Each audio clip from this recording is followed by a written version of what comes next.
I love how you talk about health disruption lies at the intersection of our food supply, which is not what it was 20 years ago, our environment, which I've done podcasts on microplastics and heavy metals and GMOs and glyphosate and this spike protein, Right, and then stress. right, And what comes first, the stressor or the stress then feeding into the stressor, and it's this vicious cycle, right? right. So I want to talk first, just generally, about that intersection of the food supply, the environment, and the stress, and why that is the cause of all of these chronic diseases that people are finding themselves experiencing. Great question. And I wrote The Wildatarian Diet Living as Nature Intended. It was released in March of 2018. So that was 6 years ago. And at that time, we were documented to have 1 in 14 Americans struggling with an autoimmune condition. That means that they had been clinically diagnosed with autoimmunity. Back 100 years ago, autoimmunity wasn't even an issue. Autism wasn't an issue. I think it was 1 in 1,500 to 1 in 10,000. And the statistics now, it's 1 in 30 something children have autism. Chronic illness wasn't even a budgetary item for our government. Now we spend 4.3 trillion on chronic illnesses, and every one of our top 5 killers in the United States are metabolic diseases, meaning that they can be managed or even prevented with the right match of foods to you. And so your question to what happened first, or what is the intersection, I believe there came a tipping point. So with the onset of pesticides and herbicides post World War II to help feed the world, we took actually bomb material, and this is out of Pollan's Omnivore's Dilemma, which he wrote many years ago and was one of my catalyzers for really understanding how the food supply was already being intoxicated. I wept when I read that book, really understanding how bad the food was then. Uh, and what's happened over time is with the use of pesticides, which glyphosate in particular, which is now outlawed in 100 countries, yet we continue to spray 300 million pounds on our food supply every year, on our crops every year. That changed fundamentally the way that our microbiome and our mechanisms of action in the body existed. So, what did glyphosate do? Three main things. It mimicked glycine. So why is glycine important? It's necessary for protein digestion. So if you're spraying wheat with glyphosate, and what is wheat? It's a protein. Gluten is a protein, and you're making the body think, oh, I don't need this amino acid to break down protein. Guess what? You're going to be much more sensitive to gluten. That's why many people in Europe, where they don't spray, can actually eat gluten. They come here, they have problems. The second thing that it did was that it disrupted our body's ability to convert sulfur to sulfate. And sulfur is really important for mental health. It's important for our gut integrity. It's important for our joint integrity. It's important for our hormones. So when that got interrupted, we can't process sulfur. So then these healthy foods that contain sulfur, such as broccoli and arugula and bok choy and egg yolks, became less friendly.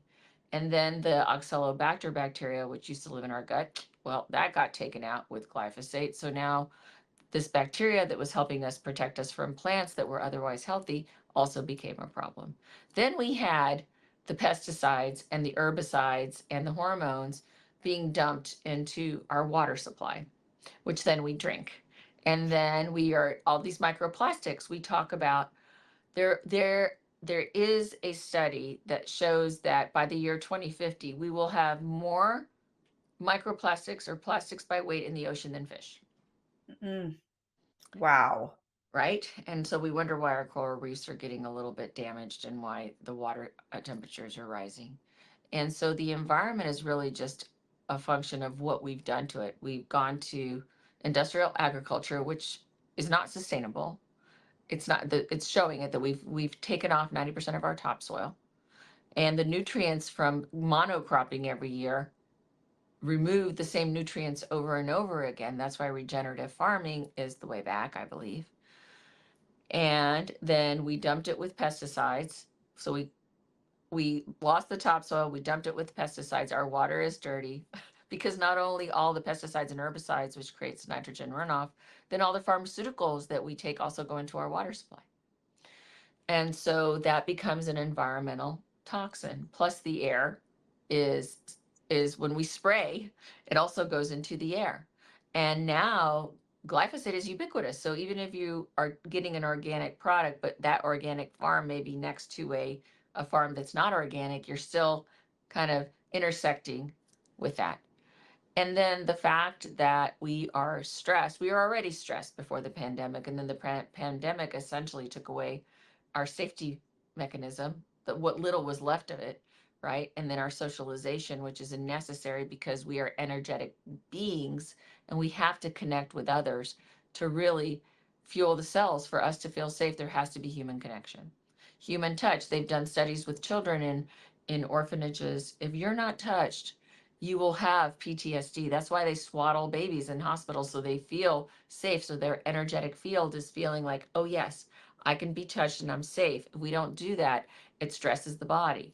When we desocialized the fabric of our humanity over this pandemic, we effectively became irritated at the nervous system level because we were no longer in community.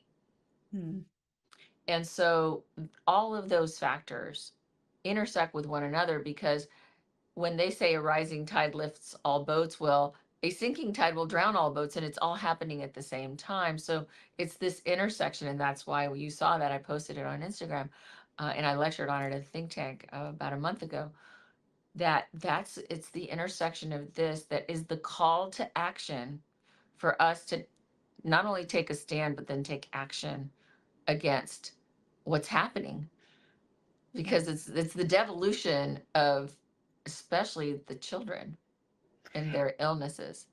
Well, what you are insinuating, but needs to be even more emphasized, is not just the microplastics in the water or the soils being depleted, but for people like you and me who are eating wild meats and all of the right vegetables, those soils are not giving the vegetables the nutrients. The microplastics are affecting the health of the fish that we're trying to eat, that's wild. Mhm. And what are our animals, our venison and our elk and our bison eating?